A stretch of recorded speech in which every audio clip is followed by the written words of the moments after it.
அகர் அகரை வச்சு எப்படி ஜெல்லி செய்கிறதுன்னு பார்க்கலாம் வாங்க. ஃபஸ்ட்டு 2 கப்பு வந்து தண்ணி எடுத்துக்கோங்க. அதை நல்லா கொதிக்க விட்டுக்கோங்க.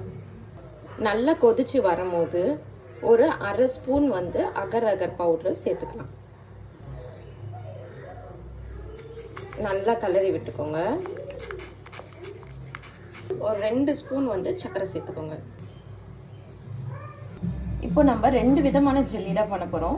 ஒன்று வந்து கேரட் ஜெல்லி பண்ண போகிறோம் ஜூஸை வச்சு, இன்னொன்று வந்து ஃப்ரூட் ஜெல்லி பண்ண போகிறோம். ஃப்ரூட் ஜெல்லிக்கு என்னென்னு பார்த்தீங்கன்னா கொய்யாக்காய் ஒன்று எடுத்திருக்கோம், அப்புறமா ஆப்பிள் எடுத்திருக்கோம், இது வந்து சப்ஜா சீடை ஊற வச்சு எடுத்திருக்கோம். கேரட் ஜெல்லி பண்ணிடலாம். அகர் அகர் கொஞ்சம் மிக்ஸ் பண்ணிக்கலாம். இதில் ஊற்றி செட் பண்ணிடலாம். அகர் அகர் மிக்ஸை கொஞ்சம் ஊற்றிடலாம்.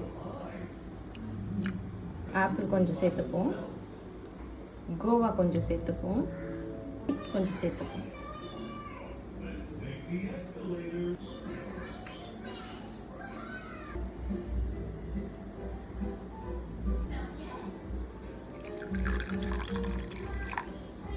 இது பார்த்தீங்கன்னா கேரட் ஜூஸும் அப்புறமா வந்து சப்ஜா சீடும் போட்டு ஜெல்லி ரெடி பண்ணி வச்சுருக்கோம்.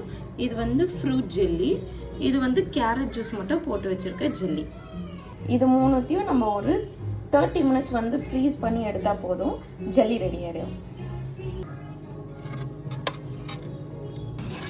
இது மூணுத்தையுமே நம்ம ஃப்ரீஸ் பண்ணி எடுத்துருவோம். ஒரு 30 மினிட்ஸ் கழித்து பார்ப்போம் ஜெல்லி எப்படி வந்திருக்குன்றதை நம்ம நெக்ஸ்ட் வீடியோவில் பார்க்கலாம்.